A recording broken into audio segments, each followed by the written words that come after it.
they like animated most of it, and they allowed me to do a session watching the actual movie on screen and doing like the animation, doing the sounds.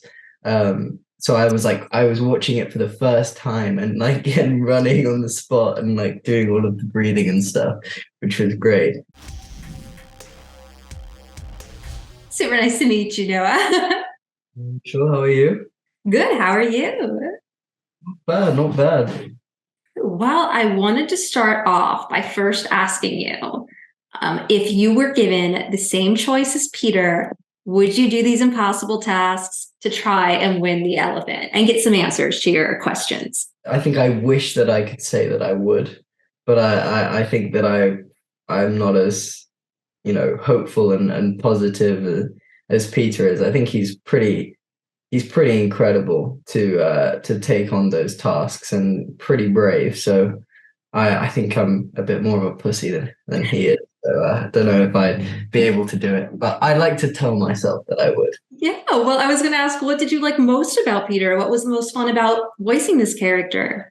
I loved his energy. I mean, he's just so kind of up for anything. He's so passionate about finding his sister, about the elephant.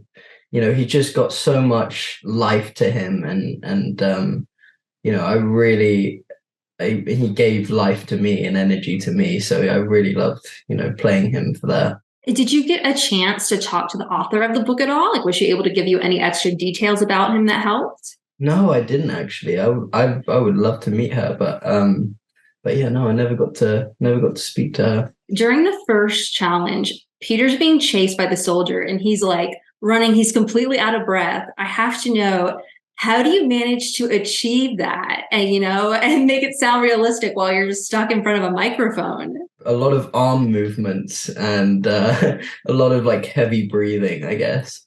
Which is actually, the first time you do it, you're like, oh, this is so embarrassing, because you just look so stupid.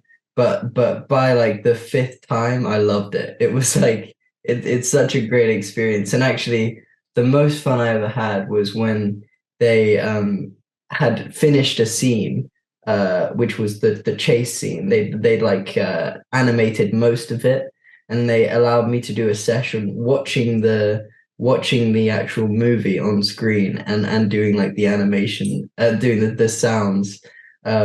So I was watching it for the first time and like and running on the spot and like doing all of the breathing and stuff, which was great. I think one of my personal favorite characters was actually the king because of his one-liners. So I wanted to know if there was a quote that you really loved of his. God, I haven't seen the movie, so I can't actually. Oh, you haven't?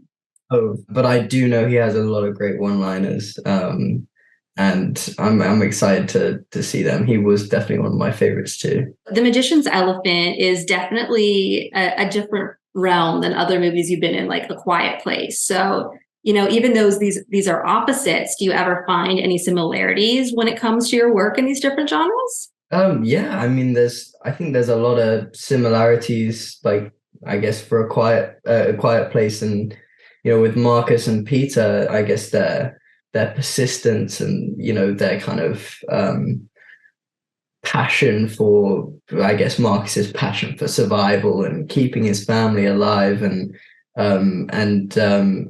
Peter's passion for finding his family. They both have a really strong connection to family, even though it's completely different genres. Well, there are some really powerful themes in this movie. So is there a message you're hoping the audience takes away from the film? I think for me, the message was just to kind of. I think the two words that I love from this movie are what if and how much power they hold.